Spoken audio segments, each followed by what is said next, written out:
Good morning YouTube, c'est Mélodie. On se retrouve aujourd'hui pour une recette salée. On va se faire une crème végétale sans soja qui sera parfaite pour toutes les pizzas blanches. Là c'est bon, vous avez les roulés pour le petit déjeuner, vous avez le goûter avec les cookies poire chocolat et le pumpkin cake, vous avez les desserts avec le brownie et le cobbler à la pomme. On passe sur du salé. Surtout qu'entre temps il y a eu les barres biscuits choco caramel façon Balisto que vous avez vu sur Instagram. Et si vous ne me suivez pas sur Instagram, what you doing? Seriously. Pour illustrer la recette de crème végétale sans soja, je vais faire aujourd'hui une pizza fine, inspiration flamme.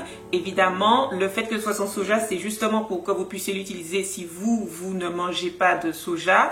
Donc, ne mettez pas le tofu, mettez que des oignons, mettez d'autres légumes. De toute façon, encore une fois, c'est la crème, la recette. Si vous faites comme moi, émincez 1 à 2 oignons finement et coupez 250 g de tofu fumé en lamelles de taille lardon. On fait revenir ensuite avec une cuillère à soupe d'huile dans une poêle à feu très fort en remuant de temps en temps. Pendant qu'on surveille que les oignons deviennent translucides, on va commencer à faire notre crème. Ça va être très simple au début puisqu'on va juste tout verser dans le mixeur. On commence toujours par le liquide, donc on va d'abord verser 200 ml d'eau. Vous pouvez utiliser du lait végétal si vous préférez. On ajoute par-dessus 10 g de farine blanche, 20 g de levure alimentaire type levure maltée, une cuillère à soupe d'oignons déshydratés, une cuillère à café d'ail déshydraté, un petit peu de sel, un petit peu de poivre, une cuillère à soupe de vinaigre de cidre ou de notre vinaigre et c'est facultatif, on peut rajouter 10 g de purée d'amande pour donner un peu plus de consistance. Et c'est tout, on mixe longuement pour obtenir un mélange qui sera homogène et sans grumeaux, puis on réserve.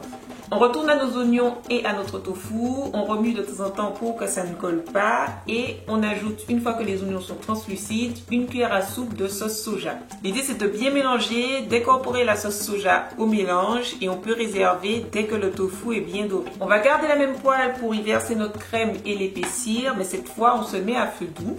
Dès les premières bulles, on peut ajouter 2 cuillères à soupe d'huile et commencer à fouetter sans s'arrêter pour ne pas avoir de grumeaux dans notre crème. Ne vous inquiétez pas, ça épaissit assez vite, il n'y a plus qu'à éteindre le feu, réserver hors du feu et on va préchauffer le four à 250 degrés pour passer au façonnage. On étale d'abord finement notre pâte à pizza ou pâte à flamme avant de répartir la crème de façon uniforme, puis d'ajouter le mélange tofu-oignon. On enfourne dans un four complètement chaud pour 10 à 15 minutes suivant la dorure que vous voulez pour votre flamme. Look at this beauty! C'est bluffant, non? Je suis trop fan et je pourrais en manger tous les jours, moi qui en plus n'étais pas du tout quelqu'un qui aimait la crème ni les lardons parce que je trouvais que les deux étaient rapidement écœurants. Là ça passe tout seul. Et en plus c'est sans exploitation ni souffrance animale, donc win, win, win et win.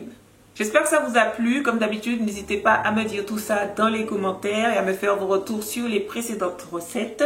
Je regarde à chaque fois, comme vous savez. J'essaie de répondre à tout le monde. Normalement, c'est le cas. Merci beaucoup d'avoir regardé cette vidéo. Merci beaucoup pour vos likes, vos partages. N'hésitez pas à partager d'ailleurs à quelqu'un qui devrait cuisiner plus ou je sais pas trop quoi. Merci en tout cas si vous le faites déjà. Merci pour tous vos achats de mon livre et de mes e-books. Ça m'aide beaucoup, c'est ça qui me permet de continuer. Et je vous dis à très vite pour la prochaine vidéo. Comme d'habitude, vous pourrez retrouver les ingrédients dans ma story YouTube et dans ma story Instagram pour vous préparer avec le petit compte à rebours de ce que ce sera, le petit teasing quoi. N'hésitez pas à cliquer sur tout ce qui s'affiche là, c'est hyper intéressant. Et je vous dis à très vite. Bye!